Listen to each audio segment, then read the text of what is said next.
All right, welcome to Discord Q&A number 18. Trying something new with this one. I've had a number of people asking me recently or talking with me recently, having discussions about ranged top laners, and I noticed that this has been a topic of discussion on some social media and in some communities recently. And August, there's actually a short that Quacks posted recently of August talking very briefly about ranged top laners. I'd actually recommend it if you were looking for short form content. I think it was actually really well put for something that was really short, but it was also really short, so it's not like there was a lot of sort of explaining going on there.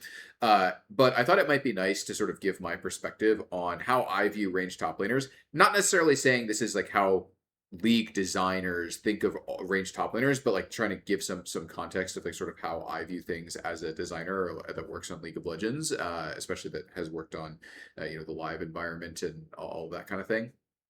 Uh, and so, yeah, if you like it, let me know. If you don't like it, also let me know. But yeah, I'm definitely open to, hey, this has been a topic of discussion, in this, social media, this community, whatever. It's something people are interested in. It's a hot topic, whatever. I'm totally open to doing more things like this in the future. Anyway, let's talk about ranged top laners.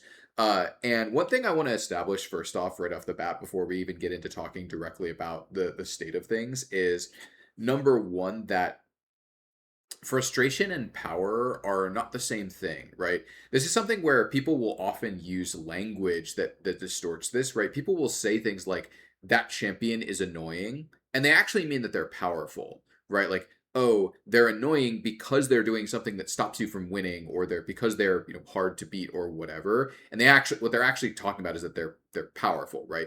Conversely, you have someone will say, oh, that champion is OP, but what they actually mean is they're frustrating. And then, if you ask them, they would like literally say, yeah, the champion is balanced, right?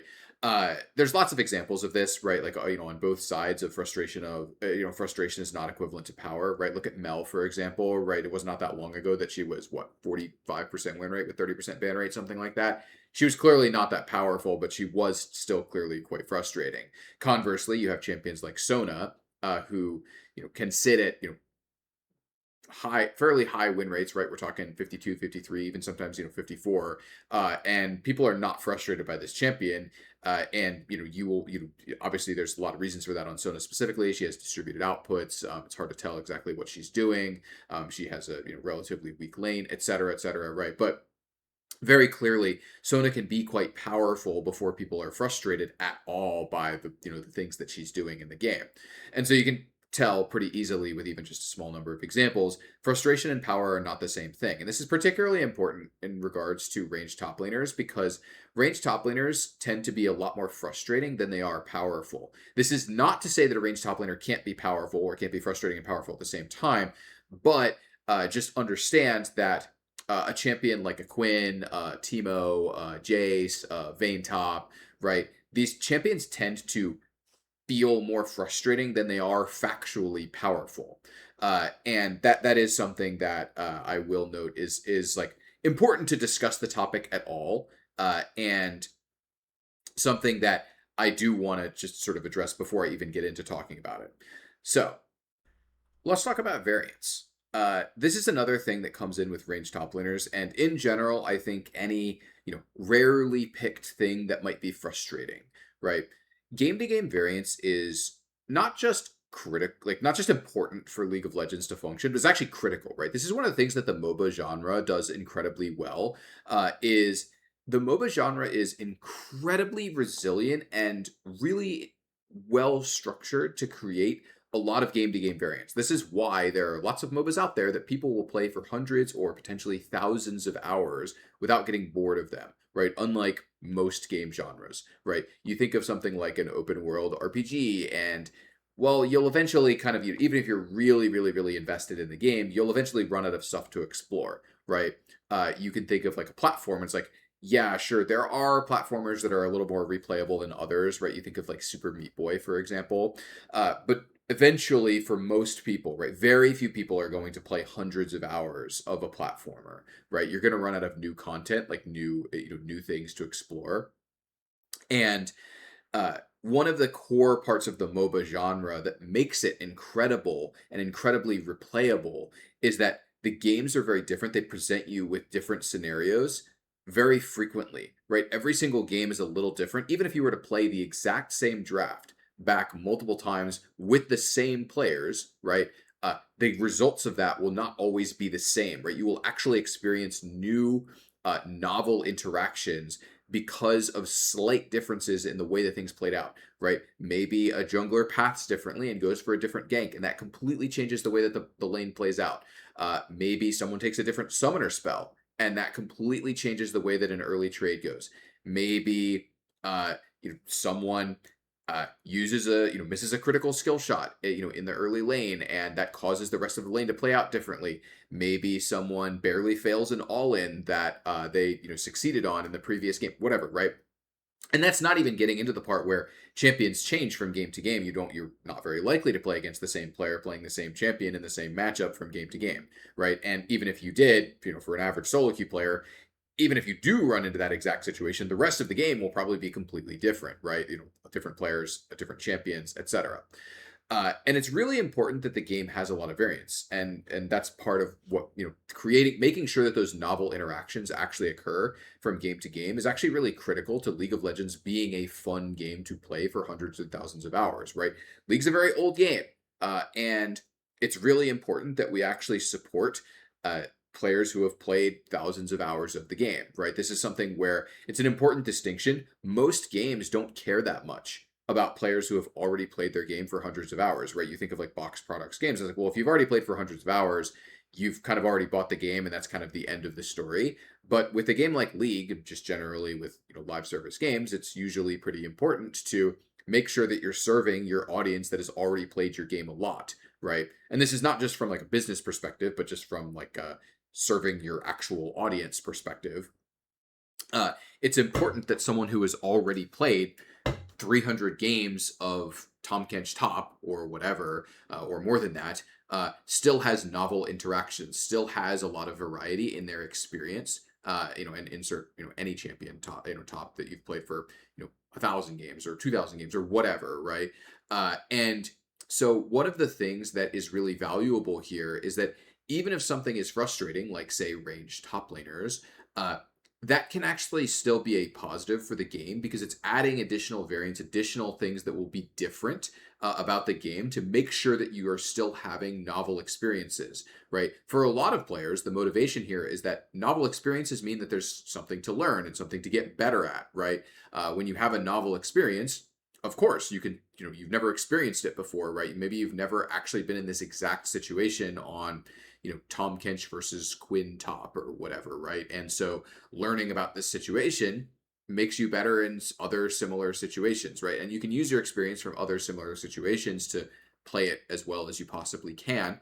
But maybe you might learn something that is different about this. Oh, actually, this Quinn took exhaust, and that makes the situation play out differently. Or this Quinn dodged your first two Qs or whatever, right? We don't need to get into all the details, right? But essentially, we're creating a bunch of new novel experiences every time we give you a new matchup, right? Top lane especially is where matchups matter a lot more than the other roles. And so when we can offer you more variety, even if some of that variety comes with a little bit of frustration, we're generally willing to take that trade-off.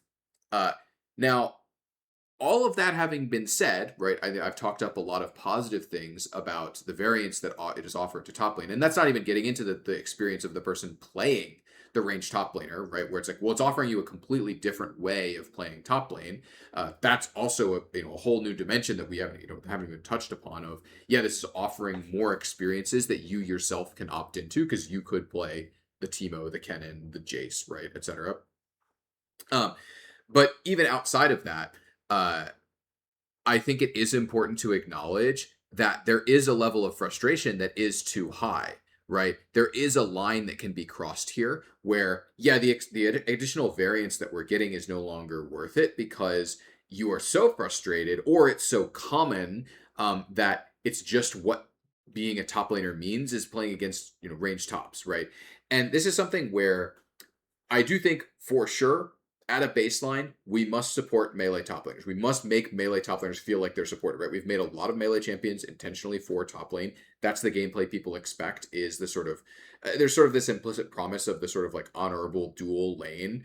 And I think it's actually okay if it feels like sometimes your opponent is cheating a little bit because they're ranged, right? You play against a Jace and it's oh man, this guy, he sort of belongs here, but he's also sort of cheating because he's ranged. I think that's actually an okay experience, especially when there are sufficient outlets to that kind of frustration. You think of things like, well, what if, most of our ranged top laners were really vulnerable to being ganked, right? Or the way that they play makes them vulnerable to being ganked and dying, right? It can be really a cathartic experience to have your jungler come up and punish them, right? And getting really far ahead of them and then just running them down repeatedly and murdering them over and over and over again, right? I'm sure a lot of people have had that experience. Uh, and I think that's a great thing to exist. But there's definitely some area where we've exceeded the limits of frustration or exceeded the limits of commonality. In general, I do not believe that it is correct for a ranged top laner to be the best thing to blind, like to be like generally picked in top lane, right? As an example, when Jace is the premier top lane bully, and he is the champion that you blind pick, I think that is a bad state for top lane because I believe that the baseline expectation of the player base is that top lane is sort of the honorable 1v1 duel, and when the default expectation is that it feels like your opponent is cheating that system, those sort of implicit rules that we've made for top lane over the years as people have opted into, yeah, this is the place where I want to play Darius and Garen and Yorick and Aatrox and Fiora, etc. It feels like we're violating the expectations that players have set over the years. And again, there are limits, right? Where I think that there's probably some amount of pick rate that, range top laners probably shouldn't be over. Not exactly sure what that number is, right? But similarly, I don't think that range top laners should be the best thing that you can do, sort of from a blind perspective of like, yep, I like the right thing to do in top lane is to just pick Kennen every game, or just pick Jace every game, or just pick Vayne top every game, right? There should be costs to that, and if they're situationally really powerful counter picks, that's okay with me, right? I think that's totally fine, and it's okay if some of them are respectable blinds, but not usually the absolute right thing to do. But there's a lot of reasons why we don't want to have them be super common or be super powerful, and so I think when I think of the current game, uh, I look at it and I say, well, are they too powerful? Are they too popular in the current game? I don't have a great, detailed analysis of like, well, these three champions are exactly this win rate, and they're good at this win rate in these matchups, and that makes them slightly too good, or whatever. It's like I'm not going to give you an exact breakdown of that. I didn't spend the time looking at the current live data, but it would not be shocking to me if in the current game range top laners are maybe a little bit too good, because to me one of the valuable things that we've done over the years is we've added really powerful systemic release valves to allow melee top laners to have some game against ranged top laners to be able to resist them and feel like they have a win condition. Namely, the main two things I'm talking about here are Doran's Shield and Second Wind. And we did make Doran's Shield a little weaker last year, the end towards the end of last year. This is a problem that we've run into with Doran's Shield and Second Wind over the years, is that we made them with the intention of enabling melee top laners to resist ranged top laners and give them a fighting chance of actually surviving out and getting some farm in the early game to help relieve a lot of that frustration of playing against a ranged top laner. And I think they function for that. But we also found them to be fairly disruptive to range versus melee mid, where then it feels like the mages actually can't interact correctly or like at the correct level of efficacy with a lot of melee mid laners, and so we reduced the power of Doran's Shield specifically because of some of the undesirable things that were happening mid, but that has consequences for top lane. This is something where I suspect we need another solve besides just here are some systemic factors that you can opt into as any melee champion, because it's much more disruptive in undesirable ways for mid lane, whereas the power level that it seems like we actually need for melee top laners to be able to resist ranged top laners, the correct amount, is too high for mid lane, but the correct amount for mid lane melees is a little bit too low for top, right? And so this is something where, as an example, not saying we should do this, right, but it's like as an example, what if we just literally said that top lane quest gives you some health regen, right? Or what if we did different starting items based on what role you're in, and the top lane one that resists that is melee anti-ranged is better, than the mid lane one, or whatever, right? There's lots of different solutions. And again, I don't necessarily know what the live pod's current thoughts on this are, but my suspicion, my one of the things that I expected to happen when we nerfed Doran's shield last year was, yeah, this probably is a pretty meaningful improvement for the quality of mid lane gameplay, but it probably does mean that top lane range champions are probably a little bit too good, probably a little bit too frustrating, probably may become a little bit too common. And so, in general, to sort of sum this up, ranged top laners are doing a valuable thing in adding variance to your experience. They're adding new things for you to learn. They're adding a new dimension for people to play. And also they add, whole new dimensions to compositions and stuff. There's a lot of value that they are bringing to the table. However, they aren't really, they probably shouldn't be the most powerful thing to be doing by default. They probably do need to be avenues for the melee champions can opt into to resist being harassed out and being completely shut down by the ranged top laners. Those things may not be quite powerful enough in the current game. Don't have a super great analysis of that, but I wouldn't be surprised if that were true. And those tools, do have some problems in mid lane, and so there is some sort of overlap there that I think might be worth us taking a look at and investigating at some point. So hopefully this was useful. Again, if you liked this sort of overview of the topic from a design perspective, then let me know. If not, also let me know. But yeah, let's get back into the regularly scheduled clips that I recorded earlier this week. Starting out with, why are bruiser items like Spear of Shojin efficient on caster ADCs like Smolder and Ezreal? Or Ezreal and Smolder. I guess I read it backwards. I don't know why. But my perspective on this is that when I look at Spear of Shojin, I don't see a fighter item, right? I see it's a caster item. And the stat line, for sure, don't get me wrong, it's definitely, the stat line is weighted a bit more towards the fighter audience, right? It has a lot of health on it. But that, ultimately, you look at the unique passive and you say it has 25 basic haste on it and a bunch of AD, and I say, well, of course, champions like Ezreal and Smolder would be interested in an item like this, even if it does have a lot of health and it has a good chunk of gold efficiency in HP.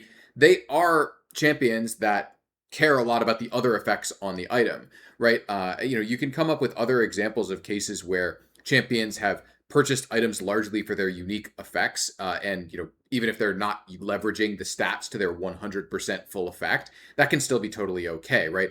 Another Ezreal example here is there's been times in the past when Ezreal has bought Horizon Focus, even though his AP ratios aren't at their best. He still really liked the passives on Horizon Focus, and that was really good for him, right? There are also versions of Ezreal that bought lethality, even though he does a lot of magic damage, right? Because the passives on some of those lethality items in the past were those were really good on him, right? And so on and so forth, right? Ezreal is, I think, a particularly good example because his kit is structured very differently than most other champions in the game, and so he is one of the champions that's definitely more prone to having items that he's purchasing where he's not necessarily leveraging the stats perfectly, but he is leveraging their uniques really effectively.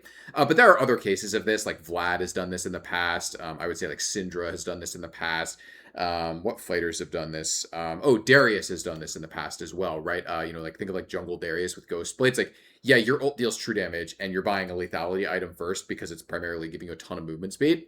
That's okay, right? I don't think it's a necessity that every single item is used by every single champion that's buying it to its full effect, or that they exactly want all of the stats. In fact, I think that's actually important that our item system allows people to do that. I will say, for what it's worth, I do think there's room for more caster items in the game, right? I think that Ezreal and Smolder buying Spear of Shojin with this stat line is partially a symptom of the fact that I think the caster space is a little under-supported. That's part of why I made Endless Hunger, to help support that space a little more. And I think that there's room for a few more items in that area where we could definitely do some things to better support that space, especially the non-crit space. I will also say I think Smolder is probably a little bit under-tuned with crit right now. I think the nerfs that we hit him with for his crit scaling are probably a bit much. So there are some other things going on here, right? But the reality is that you don't have to be able to use an item's stats at 100% efficiency in order to be a legitimate purchaser of the item. That's not really how League's shop works, right? And so I think it's okay that this is something that they can buy, especially given that they're working in a space where their item system is just a little bit under-supported. It's okay. Should Stormsurge's passive be buffed for melee but nerfed for range? So it's interesting because I definitely had this line of thinking. Stormsurge was originally made to be an assassin first item, right? Basically, I had this whole like pretty well planned out structure, intended structure for the AP system. I had all the subclasses divided up like, hey, here are the viable first items for these subclasses. Here's the viable second items. Here's the viable third items, right? And here's the the items that will exist between slots, and here's the items that will be shared amongst classes. And I had this whole thing planned out. And I remember I pitched this to Froxon at one point, who was the design stakeholder for the project, and he looked at my whole structure and was like, you know what, this looks really good, but I think you need another assassin first item, because at the time I had Protobelt and Lichbane there, and he was looking at this and saying, I don't think this is quite good enough. We need another, like, we should have a new assassin item, right, for the first slot. And so the idea was that champions like maybe Fizz, Katarina, Evelyn, maybe Fiddlesticks, right? Maybe Echo. The idea was that these champions would want more than just the options that we were presenting them. Now, obviously, the actual reality ended up being that a lot of those champions moved to Lichbane at that time, and that was actually great for them. I think the changes I did to Lichbane to give it attack speed, actually just making it feel really good, and the way that I changed its stat line and its build path ended up working out really well. And so we didn't actually end up in a world where the Stormsurge was a strict necessity as much as what we were, may have originally believed based on the intended structure. But that having been said, I actually had it being more powerful for melees specifically because I wanted it to be really good first slot for those AP assassins. However, we actually removed that split pretty early on because we were kind of looking at the data, or like live pod. I was reviewing the data with the live pod at the time, and their perspective was like, well, look, it's not even that good on ranged champions. We don't really need to restrict this item. Generally, we prefer the items to be, if there's, if all else is equal, simplicity is generally better. Like not having a ranged melee split generally is superior because just like the item is less complicated, and so we don't have to pay that cost of like the item being slightly different on different champions. And so the live pod, when they were doing some of the item changes, they just removed the ranged melee split because they were looking at the data and like, well, it'd be okay if this item was like 2% better on ranged or whatever the number was. I don't remember the exact details. And so I look at the item today and I say, could it have a ranged melee split? Yeah, sure. I think it's fallen off a bit on some of the some of the melee champions, where it's still factually decent on like second item on a decent number of ranged champions, but it's not super exciting. I think the bigger problem with Stormsurge is less that it's not powerful, but more that it just doesn't make a ton of sense, right? It doesn't feel that good because the VFX are very oversold, right? I made the visual effects, I didn't make them. I had the visual effects artists make visual effects to correspond to the priority of the damage that it was going to deal originally, right? If you remember the first few patches of Stormsurge, it dealt a lot of damage. The thing is, we've nerfed Stormsurge's damage so much that now it's mostly a stat stick, and it is statistically pretty good, right? It's not that it's a bad item. It's that I think the VFX vastly oversell the damage that it's doing, so it doesn't feel that good. I think it actually has a lot of similar problems to, well, not in the visual effects part, but like a lot of similar satisfaction issues to what Sunfire Cape has right now. And what ends up happening here is that even though the item is factually pretty good, right? It's not that expensive. It gives move speed, which is really good. It's a great build path. It gives you good stats, right? It's factually good, but it's overselling the effect so much that it doesn't feel like it's that good when you buy it. And so I think what it actually needs more so than anything else is a pass on satisfaction. Like, is there a way that we could make it feel better?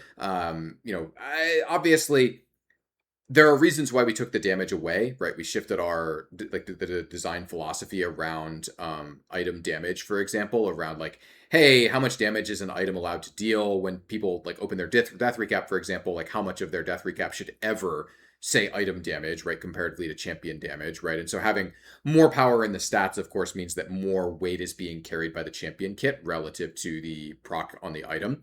So there's value in that, but I do wonder if there's not something else, like maybe we could return the movement speed, for example, could be something that would be nice, especially if we had we had a decaying movement speed burst on it, where it's like, oh, what if melees just got a really big decaying movement speed boost when they triggered Stormsurge? Is that something that would make it really satisfying? I think it might, right?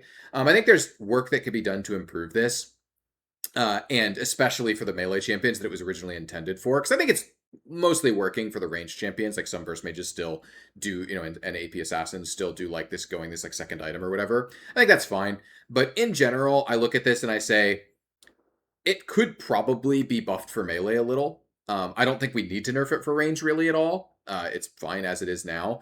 But I suspect that upping the damage by a little bit probably doesn't really do much. And so my perspective is that I think we're probably more likely to want to pursue a version of Stormsurge where we put power into another vector, which can carry some satisfaction, like potentially bringing back the move speed on the proc or something like that. That'd be my guess, right? Not saying for sure, but that'd be where I think I'd be more likely to go. More starter items being viable that we have in game, like boots or cloth armor, start. So this is something where I think that there's a lot of baggage that comes from making things like boots or cloth armor more viable in the current game, especially where mostly what they're offering is a lot of sustain. You get to have more potions, right? And I don't actually think it would be good for the game for us to say make boots more expensive and more powerful, like tier 1 boots more expensive and more powerful, so that they could compete with other starting options and not have a million, just offer you a million potions. And so my answer to this is, don't get me wrong, I do think that starting items could use work. I think that in fact they could probably use a lot of work. But I don't think that the solution to that is trying to change other basic items that are serving other purposes in the game worse at their current intended purpose, which is like that you can buy them later on and like they fill a specific gold cost. Like, oh, there's a 300 gold early purchase that literally every champion in the game can buy unless you have magical footwear. When you base early on 300, or when you have 300 extra gold, that's going to feel good and factually be good and give you something that's not pure raw combat power. Okay, well, that makes me not want to change boots, right? And they're less so, but I think similar things apply to cloth armor around like, yeah, I think it's actually good that there's a cheap, efficient armor purchase that you can go for as a tank or as a fighter or whatever. And I generally think that those items are working reasonably well for what they are. And so my answer to this is, do I think that we could have more starting items, like say more Doran's items? 100%, right? If you've ever heard me talk about this before, I think I've talked about this in previous Q&As, although I don't remember what episode. You could probably do a search on the archive that we have up on my Discord and find out. But what I've said before about the starting items is that the starting item system is very old.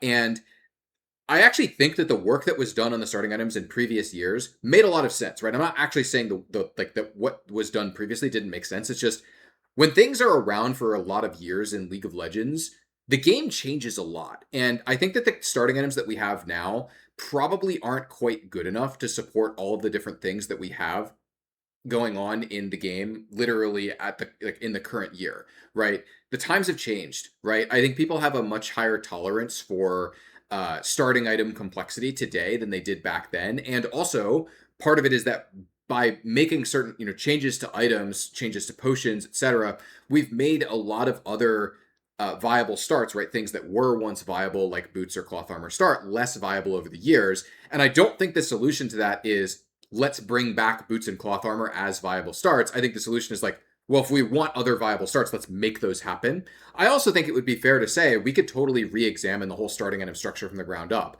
right? There was a version of this that I once experimented with, not for very long. This was like a couple weeks experiment that I did in 2023, I think, where I was experimenting with quest items as your starter. Basically what you would do is level 1 is like, you would buy a quest essentially that would give you some stats, and then it would tell you, how to play the game, or you would be essentially opting into like, I want to play the game this way.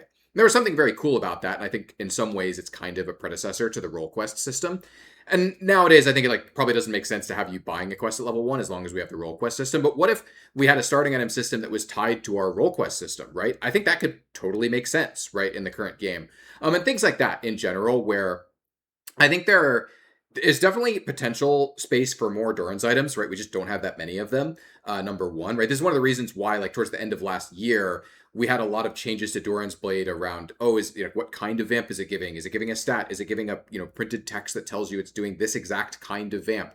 Well, the reality is that our Doran's Blade is our only AD starting item. It has to support both AD casters and actual AD carries, and also kind of should support assassins as well. So it's doing a lot of different work that's hard to do all in one slot. And so we have to do a lot of really specific things to make that function at all.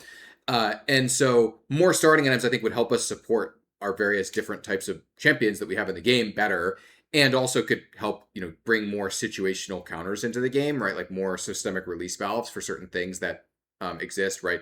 Dorian Shield is a great example of this. Like Dorian Shield, the whole reason why it is the way that it is today is because of ranged top laners. Like, yeah, this is a systemic release valve for ranged top laners. And of course, that had a ton of splash impact on like range versus melee matchups mid as well. But the reason why it was made this way was because of ranged top laners to serve as a release valve for them, right? And I think there's other similar things that we could potentially make, but we could also just re-examine like how we want the starting item system to work. Would we want a starting item system tied to role quests if we were keeping role quests? Maybe, right? I think there's lots of different things we could do. Ultimately, my perspective on this is I think our starting item system is just a bit old. It's aged, and well, I think it made a lot of sense when it was made the way that it is today. It hasn't necessarily aged super well into the current year. And so it's something that I think could definitely see some updates at some point. Whether they're small or big, I think it's definitely a space where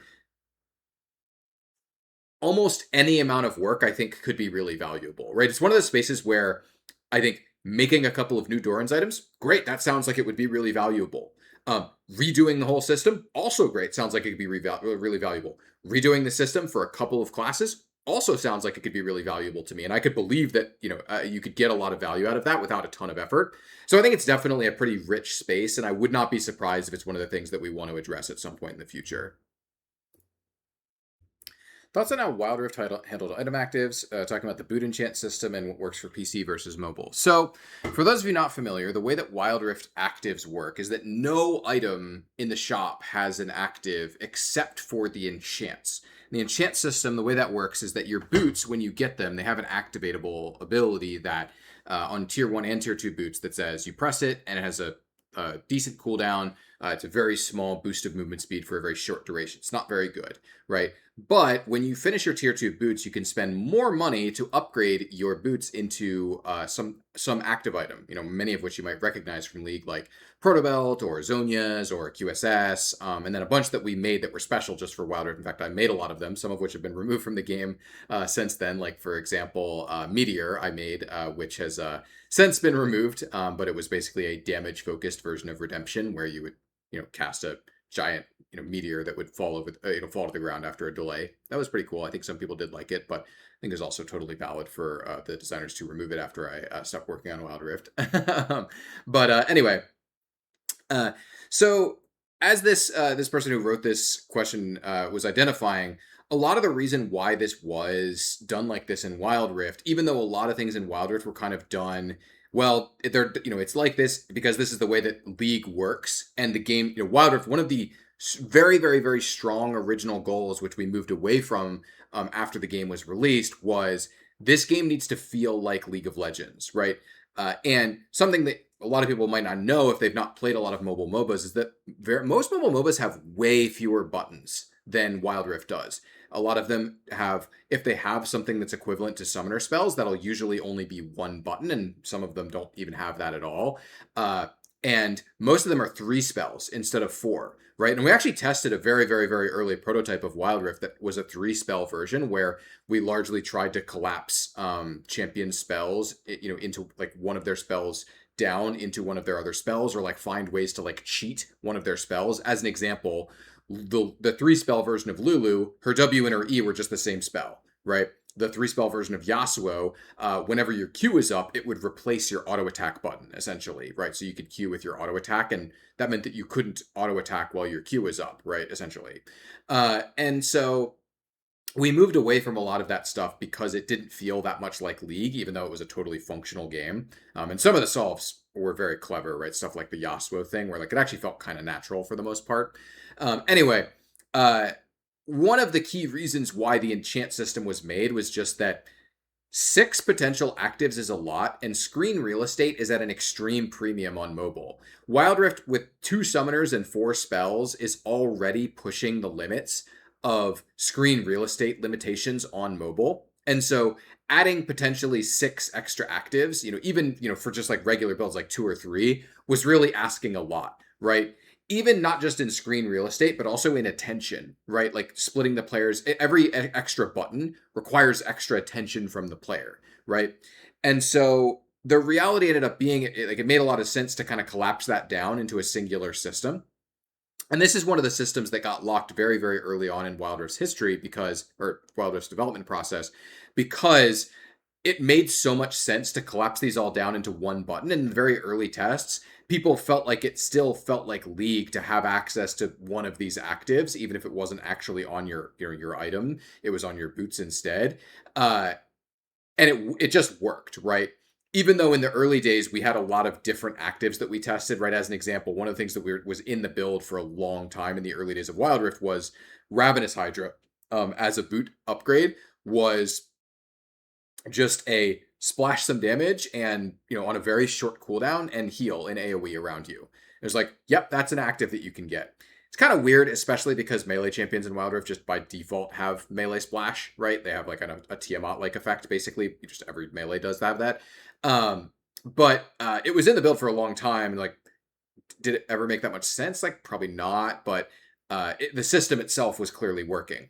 So ultimately, I think that the system itself is totally fine, right? There's nothing fundamentally wrong with it, but it makes a lot more sense in a world where you're really, really, really concerned about button economy and constrained input paradigms for your user base, which you have to be much more aware of on mobile.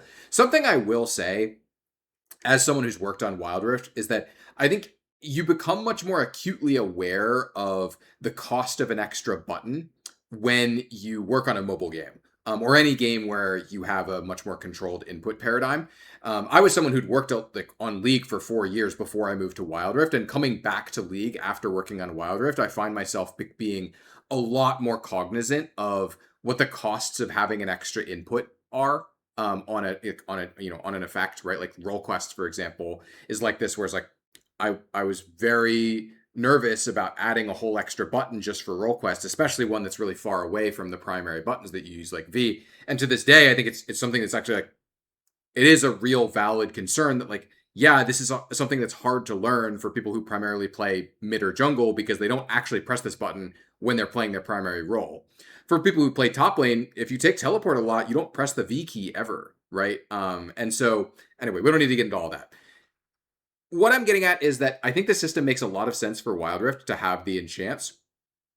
I don't think it would be insane to do something similar to that in PC, but I also just think that the system that PC has for item actives works perfectly well. And there are some prices that you pay, like some costs that you pay in order to go to the enchants, where it's like Zhonya's doesn't make sense as an item anymore, for example, which is why Wild Rift has a whole different item for the AP armor slot, right? Crystalline Reflector.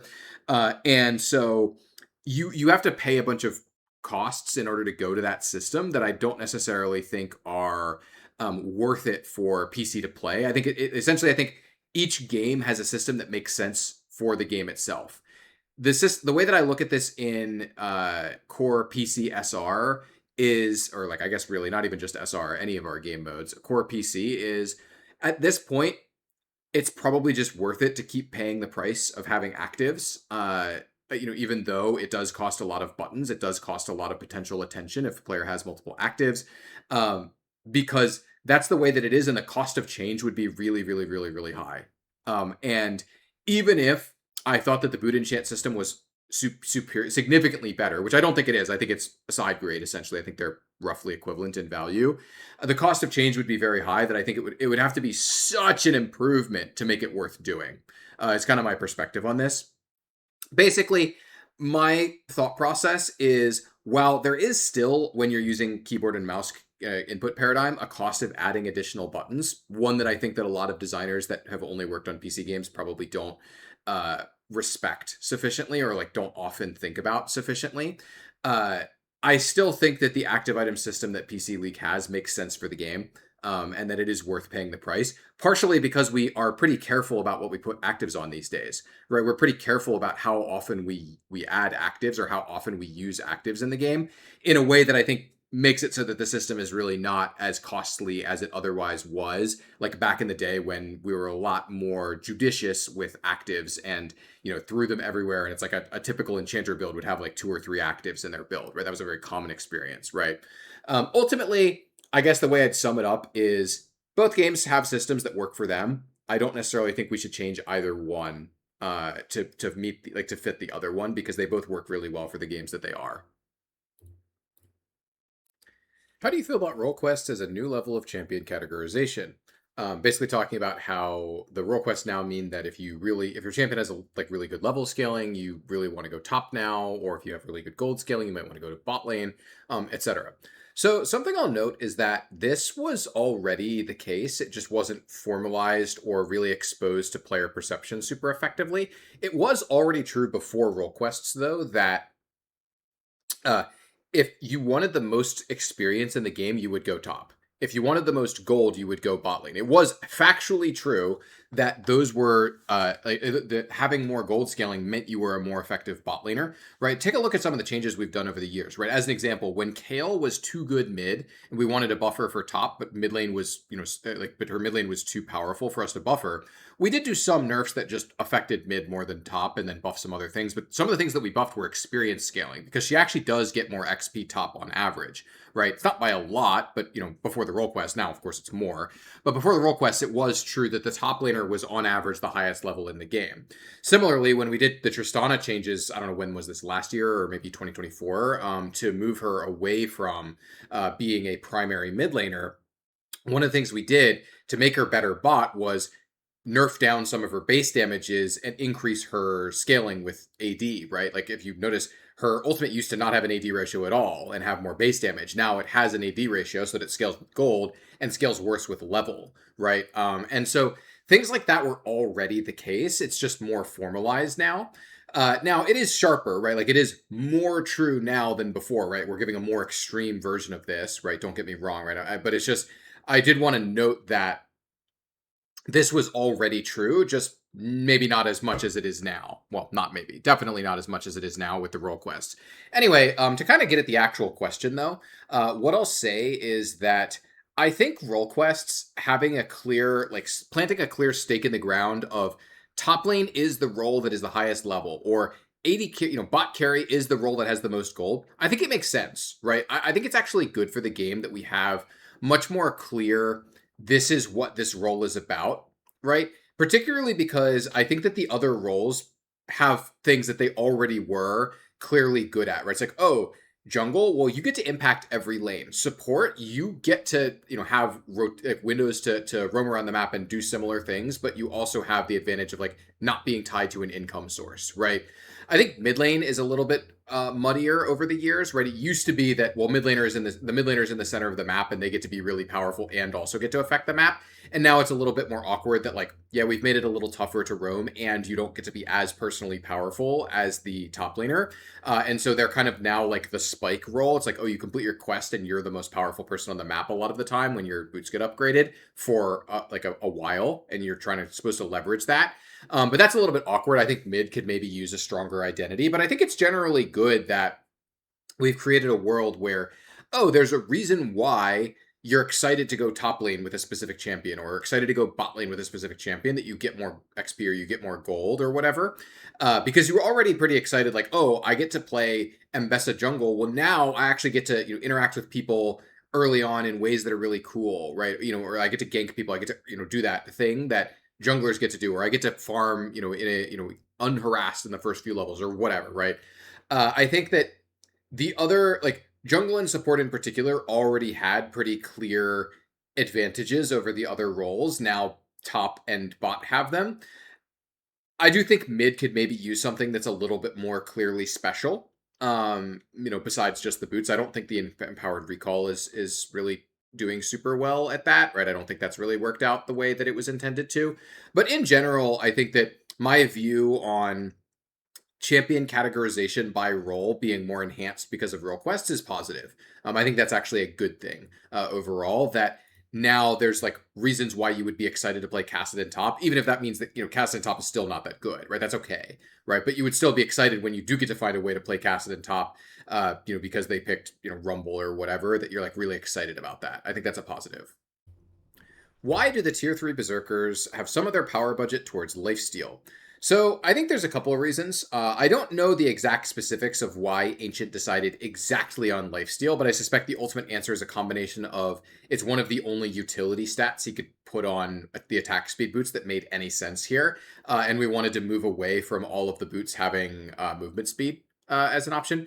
Right. So one of the things that so what happened here essentially was that Ancient, who was the designer who was working on the role quest initially, though they were moved to another designer when Ancient went to work on something else later on, and so a number of designers have actually worked on different role quests and such. But anyway, when Ancient was working on the initial version of the mid lane role quest, and he asked me, we were in a design meeting, and basically someone suggested putting the feet boots as the mid lane role quest reward, and everyone was like, kind of like, yeah, that sounds good. And so he came and talked to me because I made the feet boots, of course, right? And so he came and talked to me about like, hey, what should we think about the feet boots? How should I use the feet boots? Should I change any of them? And the summary of my answer was basically, number one, I think I over focused on movement speed because they were boots. I think I made too many of the boots movement speed, which is why, for example, midway through season 15, I reworked Swift March to not give you even more movement speed, instead give you adaptive force, right?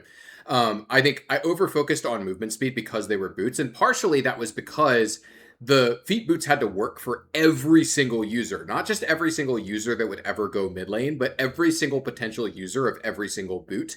And so because of that, that led into a situation where I had to give really, really generic bonuses, which then led into me doing things like, putting movement speed on pretty much all of them, right? Which obviously was maybe not the best solution, right? Because it meant that people were a bit faster. And I think in general, we probably want there to be a little bit less availability of movement speed on items than there is right now. Like I think down like slightly from where we are would probably be a positive. But anyway, we don't need to get into that. Anyway, so my recommendation when I was talking to Ancient when he was working on the mid lane role quest was like, look, I think that you should do some small changes, some reworks to some of these boots to remove movement speed from them. And I used Berserkers as an example. Like the Berserkers upgrades probably shouldn't have movement speed on them. That class has plenty of other access to movement speed, and the champions that will be buying these all the time don't even feel that good about movement speed, right? This is Yone and Yasuo, who will be getting these in mid lane, don't even feel that great about the movement speed, even though it has a range melee split, because they just don't need it as much as, or they don't leverage it as well as like an 80 carry will or whatever, right? And so he took a look at this and said, moved it to, okay, can we find a utility stat? And another sub goal, or at least I think one of the things that we at least talked about, I don't know if this actually ended up affecting his decision making or not, but one of the reasons why we wanted lifesteal here was we were looking at the time of like, hey, can we get Yone and Yasuo to move? Like, what could we do to get them to move towards crit builds, especially in mid lane? And one of the things was, well, we could offer them some of the utility stats that they're getting elsewhere on boots, right? Which is something like lifesteal, right? Because at the time, I think one of them, but not both of them, was on Bork at the time when we were doing this. I don't recall the exact details, but one of the ideas that I think was sort of bandied about at the time. Again, I don't know if this was actually affecting his decision making around it, but it's like one of the things that was said for sure in one of our design meetings was like, well, if we gave them lifesteal on their upgraded boots, they wouldn't feel as pressured to buy it on their first item. And maybe that's one of the reasons why he went that direction. In general, I do think that the lifesteal is it feels a bit dangly to me personally. I think that this is something where I'm not sure what it should be. I don't love the movement speed that was on the gunmetal greaves before. And I actually would even prefer that if we could take movement speed away from like the haste boots, for example, like the upgraded Ionians, I think are like not, I don't think they're great. Personally, like I wish that we had another output that would be a little bit more interesting for them that was not movement speed, because like I said, I think we generally would like it if there was a little bit less MS in the item system currently. But yeah, this is definitely something where I could see us wanting to do a reshape on these at some point to give them something else. I'm not sure off the top of my head what that could be. I haven't really thought about it too much, but definitely something I think could be improved. Where the lifesteal is like, it's functional, but it's not enough lifesteal to be like for these champions to be excited about it. And maybe factually it does make the Bork a little less necessary as a first item purchase on Yone and Yasuo, but I don't think it makes it feel less necessary in a way that they feel good about. So I don't love it overall, but that's kind of like my speculation as someone who was a little like sort of adjacent to the process, but not a part of the role quest process itself. Hopefully that's helpful. Will there ever be a time when we will get Otacon back? So I think it's possible that Otacon could return at some point. I don't think that that's like an insane thing to think about. I will say Otacon had a number of problems that I think we'd want to either solve or mitigate, and I suspect that we'd probably go back to the drawing board with some of the things on Otacon, right? I think the reward, for example, is like really none of the rewards to me were like ever landed particularly well. I think the reward that increased the value of the other epic monsters was maybe the closest to working really well. At least it was a theoretical, like intellectually really interesting idea that's like, oh, Otacon is a multiplier for other epic monsters, and so he's mostly a bonus for other things, right? Like that was one of the original rewards that he offered on what was that? Ravenous, Ruinous. I don't even remember what the original versions of Otacon were called, to be honest with you. But anyway, on one of the original Otacon forms, had that. I had that as part of the reward, and I thought that was actually pretty interesting. But a lot of the other rewards, right? You think of things like the GA or the takedown explosion. I think largely didn't really work for like actually leading towards the game ending or having a real functional place in the game, right? Or something that made a ton of sense, right? One of the things that led to the what we called the sort of like 5 minutes of misery, right, where one team would take Otacon and then Baron would be not spawning for another 5 minutes, was the fact that the Otacon rewards were permanent, but not powerful enough to let you crack a base, partially because they were permanent, right? So like rewards, I suspect we'd probably want to go back to the drawing board with them for Otacon. And I also suspect in terms of like epic density around, hey, we spawned him into the game as sort of a new, like unattached epic to either of the other two, right? Like just was close to the Dragon Pit or the Baron Pit. That made us feel kind of forced to delay that Baron spawn for 5 minutes because otherwise, when we tested internally, there were just too many epics on the map. It was just too hectic, too much to do, and there were a lot of difficulties associated with just spawning a new epic. There was a version that we tested where Otacon instead replaced a objective that would spawn, like Otacon would spawn in place of a dragon or a baron, and that had its own issues, right? Don't get me wrong about that, but that kind of thing, I think if we were saying, hey, we want to do something new and special with epic monsters, or we really wanted Otacon back specifically for some reason, that kind of line, I think, could resolve or mitigate some of the issues that Otacon had. I think there are probably solutions or mitigations for every problem that Otacon had. And like fundamentally the idea of having a new different type of epic monster wasn't like an innately bad idea. It's just the way that Otacon actually ended up being executed in the game ended up really not working out in most of the ways that you can look at it. And so I think Otacon would take a lot of work to make it back into the game, but that doesn't mean that it won't happen or that it's impossible. I just think that the version of Otacon we had in the game was pretty far from being something that we'd want back, but that, there are things that we could do definitely that would, make him a little bit more friendly to the current game, I would say. Scaling Sheen item. Sheen item that scales with total or bonus AD versus base AD. So we had this before in the game. We had a version of Essence Reaver, actually, that scaled with bonus AD, right? That was the original Sheen Essence Reaver. I think there's a number of problems with this. It's very scary, right? And part of the reason why Lichbane, and even to a much lesser extent, so the ratio is very bad on Dusk and Dawn, part of the reason why they can have ratios that scale with your items powerfully, okay, the one on Dusk and Dawn is not powerful, but it is a 10% ratio. It's very low. But the reason why Lichbane can powerfully scale with your items is partially because we've just designed our AP roster of champions around that existing, right? Like Lichbane's just been in the game forever, but we've not designed our AD roster around that, and that's something where we ran into problems with a lot of champions when we had this bonus AD ratio on Essence Reaver. When you think of champions like Lucian and Rengar and Gangplank, the AD ratio there, it gets leveraged so much better and in so many different ways by champions that make it very hard to tune their kits. And we end up having to take damage out of their kits to compensate in ways that we didn't feel were good for those champions, right? Where they sort of it crossed into a line where it's like, oh, not only do they have to build this item and they're bound to it, but they don't even feel that good about it. Now, none of this means that there couldn't be some other shape of Sheen item that could potentially have this, right? It's like, Essence Reaver specifically, I think, was a bit cursed in this space. But, could there be another, AD Sheen item that has this? Maybe, but I do think the space for AD Sheen items is pretty saturated with just Essence Reaver and Trinity Force, right? Those cover almost all the champions that would care about a Sheen pattern.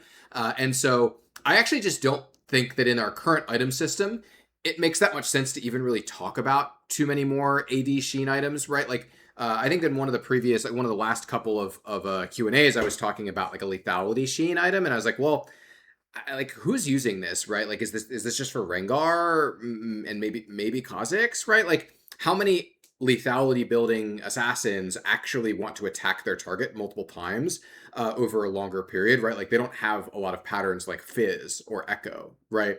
And so it ends up like I end up being kind of skeptical of the space, even if I think in a sort of theoretical sense, I don't think that having a bonus or total AD ratio on Sheen is that would be like impossible to work on an item.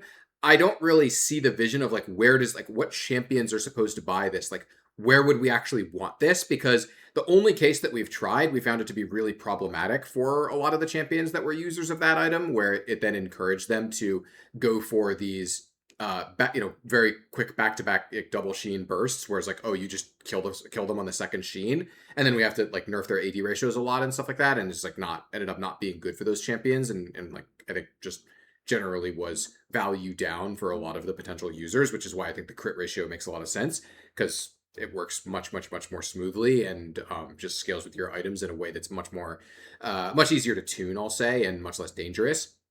But anyway, none of this is to say it's impossible. Just I think given our current item profiles and our current item structures, I'm not really seeing where this item would go. And I will also say damage ratios on Sheen are dangerous, partially because some champions leverage Sheen much better than others, right? They can just apply Sheen a lot more easily. And so having powerful ratios on Sheen, it's like on the Sheen effect itself, makes the item a lot harder to tune, right? Because it means that the users that are leveraging it really well will have much higher synergy with the item than the champions that don't leverage it super well. This is why a lot of our Sheen items, right, when you look at, items like Essence Reaver or Trinity Force, and even Dusk and Dawn to a lesser degree, the actual Sheen effects aren't where tons like all of the power lies. The stats on those items are actually quite powerful, right? They're very stat efficient items, and part of that is because we want a lot of champions to be able to access those Sheen effects in ways that are efficient and effective for them, even if they're not necessarily the best champions ever at leveraging the actual Sheen effects. Partially because there's such large gaps in terms of like optimization of Sheen usage between kits, right? Because some champions are just jacks and they have Empower that they could just repeatedly trigger Sheen with. But we also still want Trinity Force to be a viable purchase on like Wukong, for example, who's not quite as good at applying it as Jax is, right? And stuff like that, right? So that's kind of my thought on this. Is it's not impossible, but I wouldn't really hold your breath on this one. I would be kind of surprised if we did this in our current item structure, is the way that I would put that. Could we remove the damage on Aurora R, up its duration, and give her a damage boost while inside? And this was talking about like, oh, it would be more on theme. She'd jump around more and she'd be less about burst. So I do agree this would be more on theme, and I think it would also be more fun. I will say there are a lot of good reasons why we don't do this and why we moved away from the R being a powerful trap, even though that was also on theme, and why we lowered the R duration, even though that made it harder to access. I will tell you 100%, yes, it would be much more on theme for Aurora if her ult was a less powerful burst tool, and if in general she was less bursty, but she was more about utilizing the ultimate, the trickery, the mobility, to zip around fights and play for a longer combat style, and was more battle magey. However, what we've found consistently, both in development and with the champion on live, is that the more battle mage properties that this champion has, the more push she is towards battle mage and the further she is from burst mage, the more frustrating she is. Like the burst mage version of Aurora is still quite frustrating, but a lot less so than the battle mage version. And the battle mage version is also very top skewed. And she's a much more frustrating laner in top. And so this is a case where we limit her partially because of how frustrating she is and also how pro-skewed she is. The Battle Mage version is also quite pro-skewed. And so there's a lot of limitations here of, yeah, we fear what happens if we give Aurora more properties that make her more pro-skewed. We fear what happens to Aurora if we give her more properties that make her more frustrating. And it's not to say that we could never make things like this happen. I think that actually it would be good for her if we could find a way to make her more able to utilize the bounces on her ult in ways that would be fun for her. I think that would be really satisfaction up for the kit. But the difficult thing about this is finding ways to do this in a way that doesn't make her super battle mage skewed and super frustrating and super pro skewed. That's the challenge here, right? And I think it's something that we probably should take a look at some point, because I do generally think that the version of Aurora, that like the current version of Aurora we have on live, is, I wouldn't necessarily say that it's like terrible. I just think that it's kind of a missed, like kind of a bit of wasted potential, where the ultimate is such a cool spell, but it's not really being leveraged by the current kit to its like real potential, partially because the duration is short, and partially because Aurora is very pushed to use it just as part of her burst combo, and so you don't end up getting a lot of the casts of like the trickery of the bouncing around and the fun stuff that you can do. So I would love to see us find ways to do this that don't infringe upon some of the limitations that Aurora's kit has because of her lane skew and her pro skew and her frustration and all of the other things that go on here. But I definitely would love to see something in this space if we could make it work. Has an alternate win con ever been explored? Yes, a few times over the years. I think the most recent one that I can think of was with Aurelian Soul. So people know that when you stack up 75 Dust with his ult up, you get the Super Shockwave ult. The original way that worked was that every super ult that you cast would progressively do more and more crazy stuff until eventually it just won the game.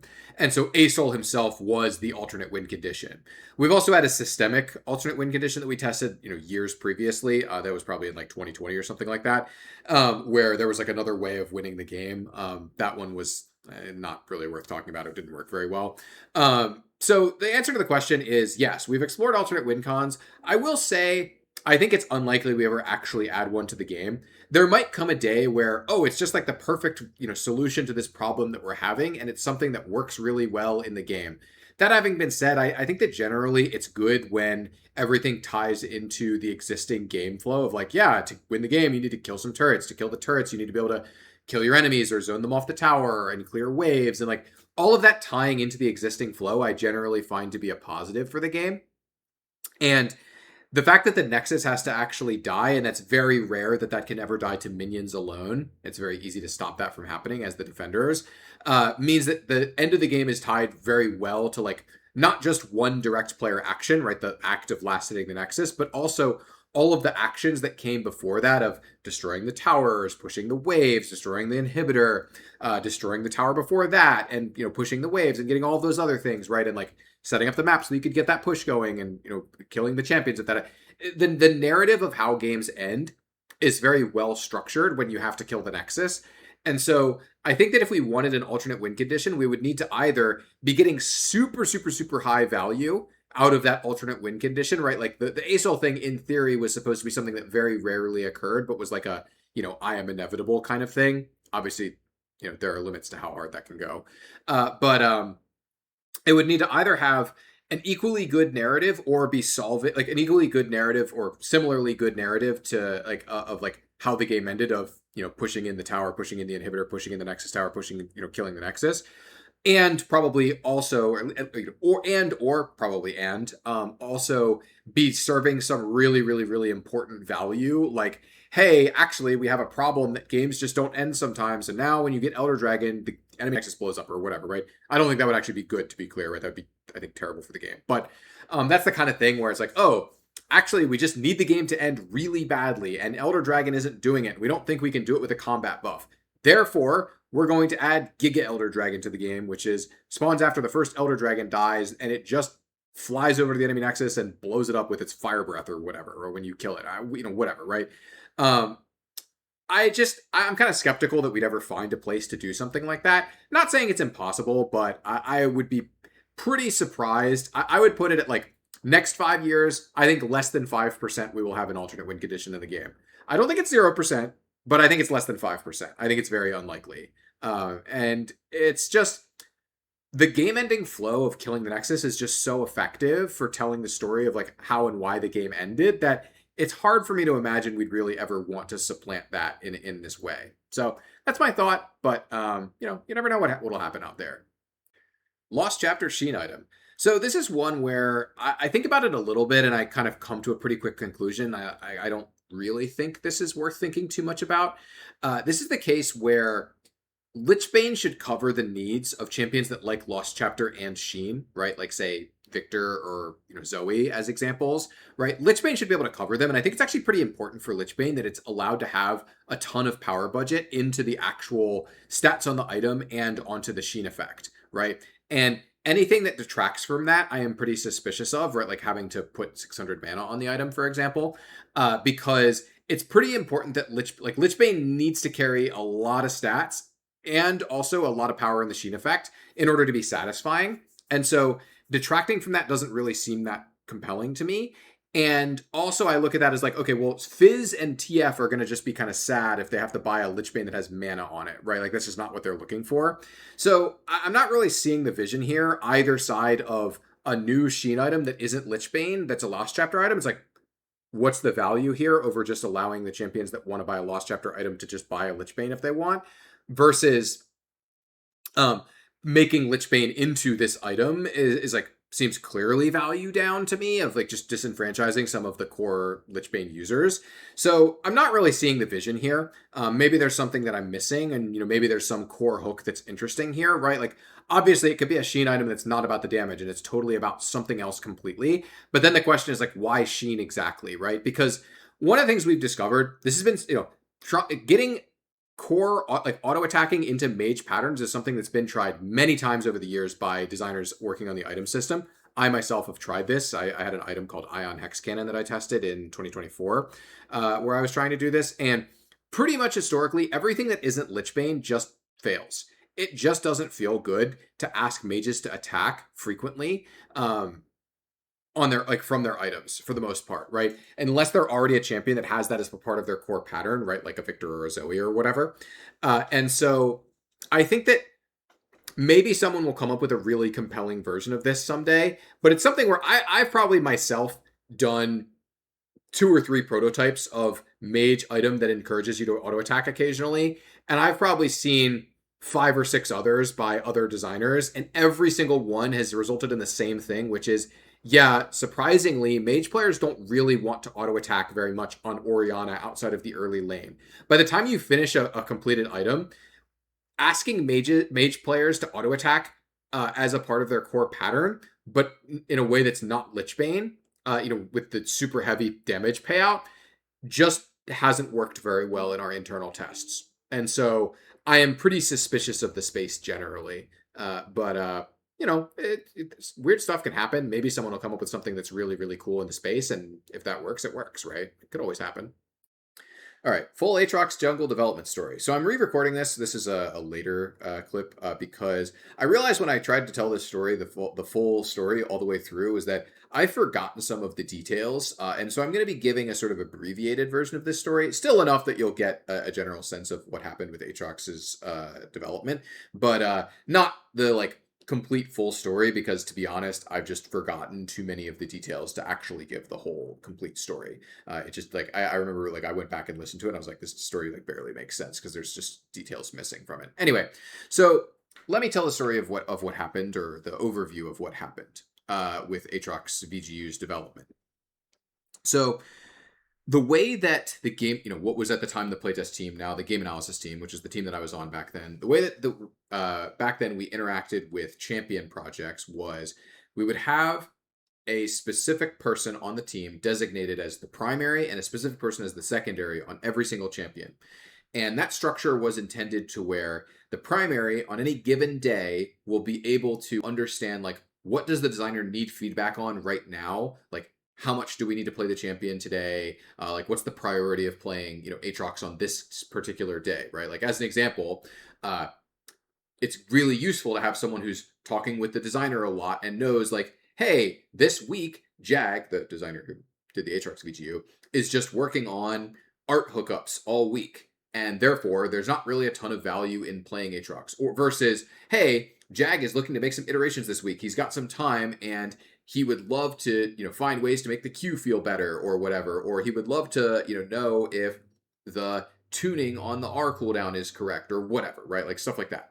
And the purpose of the secondary is basically if the primary is not available or is out or whatever, that they can sort of fill in and go talk, catch up with the designer and be like, hey, do you need anything today?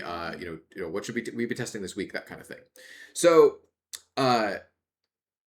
I don't remember if I said this or not, but Novelus was the primary on Aatrox, who was a jungle player, was not very good at the non-jungle roles, and I was the secondary on Aatrox, at the VGU. So the way that we tested Aatrox, and this seemed like it was, at the time we believed that this was totally fine. The way that we tested him was that Novelus would play most of the Aatrox games to give the feedback himself, and he would play him in the jungle because, to be honest, Novelus in non-jungle roles in the GAT test at the time was maybe a little below the skill bar we were looking for people for the most part, right? He had a couple of okay supports, I guess. But he mostly played him in the jungle. And uh, I would play him top some. And my perspective at the time, and I had actually left feedback to this, point, to this multiple times, was, hey, I don't think the gameplay of Aatrox top lane is particularly great. Like, once we'd locked the kit and I'd played some games top and, like, understood some matchups, I was like, the gameplay of Aatrox top, right? And you think of the release, the version of Aatrox top that we released was 2 charges of E, sustain works on minions, you have a revive, right? You are crazy powerful in the early laning phase. You also scale, right? You kind of do everything. You can kind of see like what led me to those conclusions was like, yeah, this is kind of messed up, right? Like, I don't think that this laning phase experience is very good, right? Like, having 2 charges of E on its own was really messed up for the laning phase, right? And my perspective on this was it's messed up, but it's probably okay if Aatrox is a primary jungler, which Jag, as we talked with Jag specifically about this, he seemed okay with. So at some point during development, Novelus and I, this is probably when we have a month or 2 left, I think closer to 1 month left of dev time, we're talking about Aatrox's something to do with his jungle. I think it was about his early ganks or something like that, outside of the playtest pit, which was where the game analysis team sat at the time. And Reeve, the producer that was working on Aatrox, came by and started listening to our conversation, which was a normal thing for people to do. As people do it even still today. You just walk by GATs having a conversation. Some of the GAT members having a conversation about things. You want to hear about their thoughts. You just sit and you listen to what they're saying. So this was pretty normal. Reeve starts talking. I think we were talking about his early jungle ganks or something. I don't remember the exact details. But Reeve started looking more and more concerned the more we were talking about Aatrox. And I remember at some point during the conversation just looking at him and be like, what's up or what's wrong or something like that. And he just immediately looks at us point blank. He's like, you guys are playing Aatrox top, right? We need him to be a primary top laner. And I remember Novelus and I looked at each other and we were both horrified. I remember the look on his face. I'm sure I had the same look on my face. He looked completely horrified. It's like, oh no. Because from our perspective, from all of our communication and feedback that feedback cycles that we'd gotten into with Jag at the time, we had been under the impression that it was totally fine if Aatrox was a primary jungler. Now I'm not sure where the communication breakdown was here. Was this something that GAT was aware of, like that we had been given as a goal early on, and we just forgot about it or missed it somehow? Was it something that changed midway through development and GAT wasn't informed or Jag wasn't informed? Was this a goal that Jag, was under some impression that it was less important than it actually was for product, and he kind of failed to communicate that or failed to understand that? I'm not really sure, right? Someone somewhere, made a mistake or had a miscommunication, and I'm not really sure where that happened, right? I was only the secondary. I wasn't that involved, right? That was kind of how the champions process on GAT worked at the time. Was the secondary was mostly up just serving as a backup, not actually super involved. So I don't really know what the communication error was. Not really that important, to be honest. We completely redid a lot of the process to make sure this would never happen again. That's a common factor of a lot of the stories that I tell from back then of like, yeah, this really bad thing happened. And so we completely revamped this process so that it would never happen again. Probably not that surprising. But anyway, so we kind of ended up scrambling where suddenly instead of for every, 8 games or something, 8's probably extreme. For every 5 games of jungle Aatrox that Novelus was playing, I was probably playing like 1 game of top lane Aatrox, something like that. The ratio was pretty skewed towards jungle Aatrox. We played a lot of jungle Aatrox.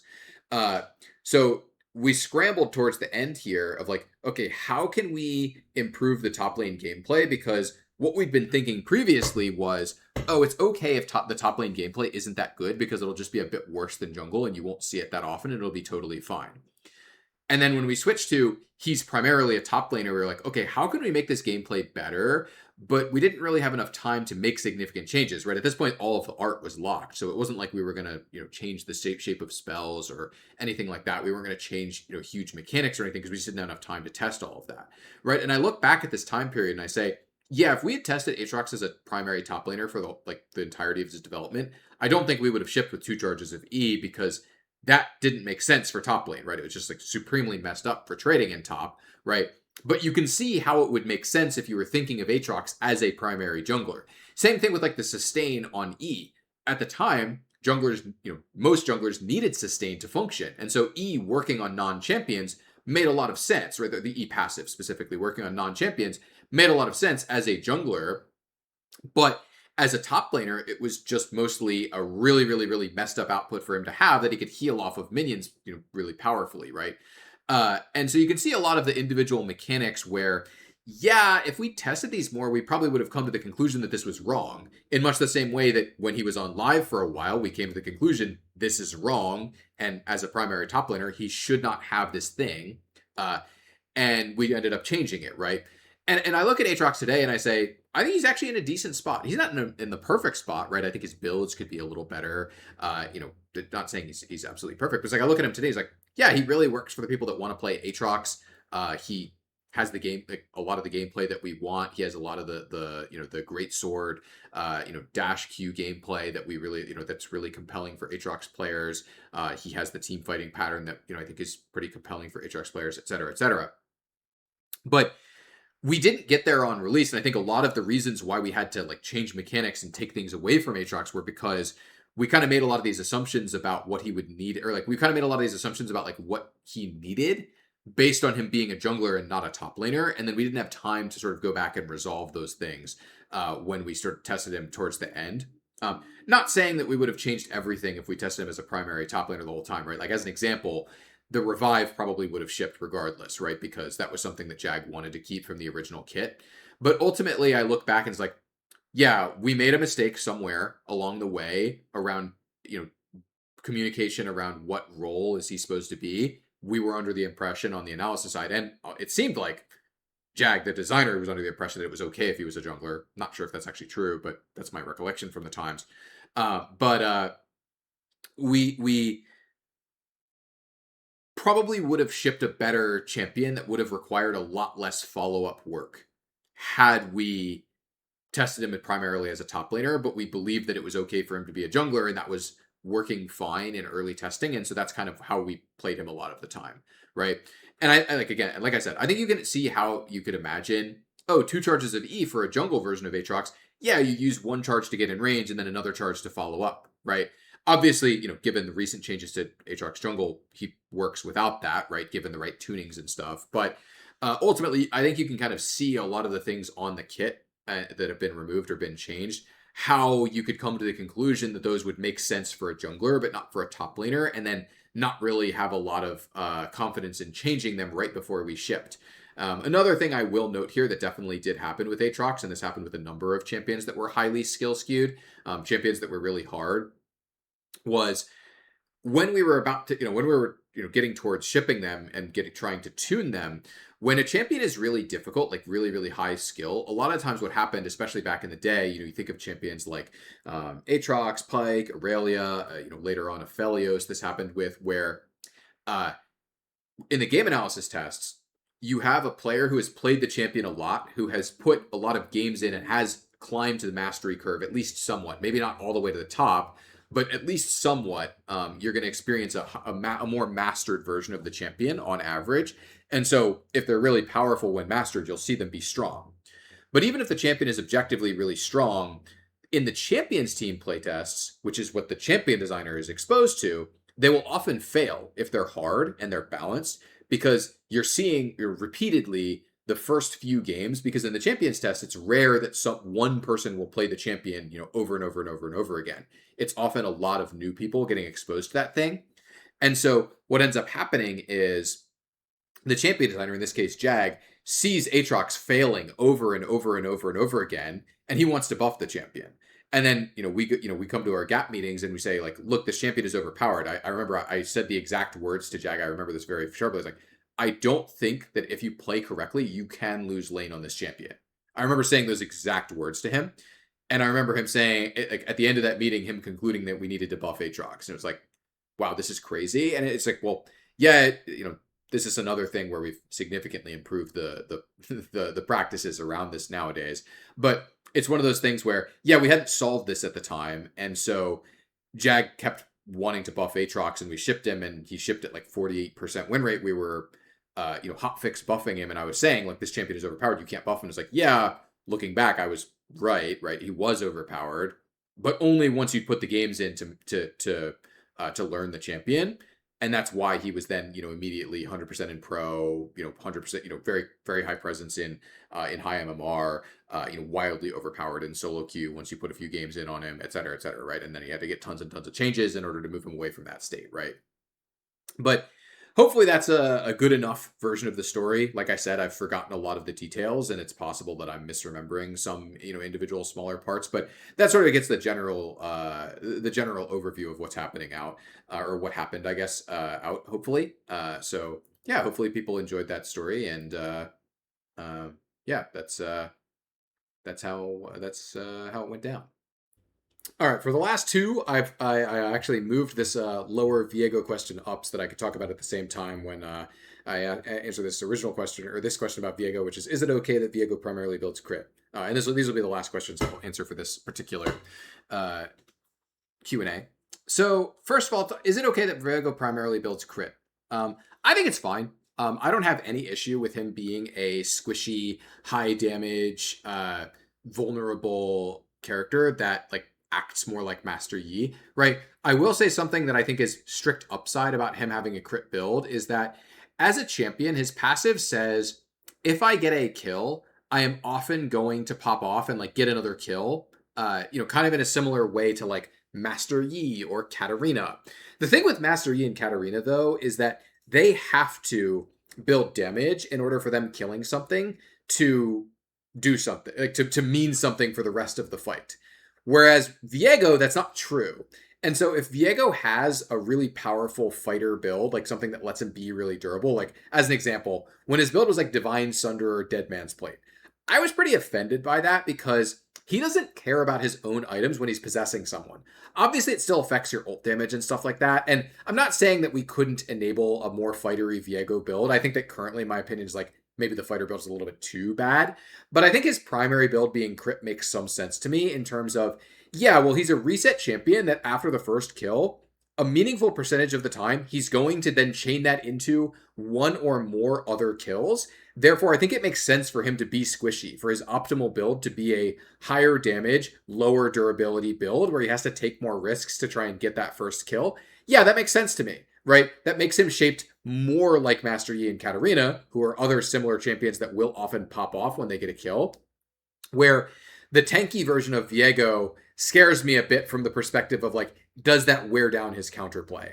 And the answer is yes, it does wear it down. The question is just like, how much of that are we willing to tolerate? Again, like I said, I think the fighter build currently might be a little bit too bad, but I definitely don't want to see him building tank items optimally, for sure.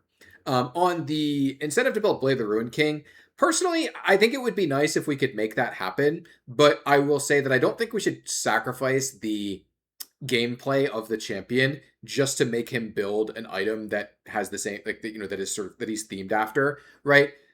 Ultimately, at the end of the day, I personally think that gameplay, at least in the item system, gameplay should trump thematics, where it's like, yep, it might be more thematic for this champion to build this item, but if the gameplay of the champion is better building this other thing, then we should just let them build the item that has the better gameplay.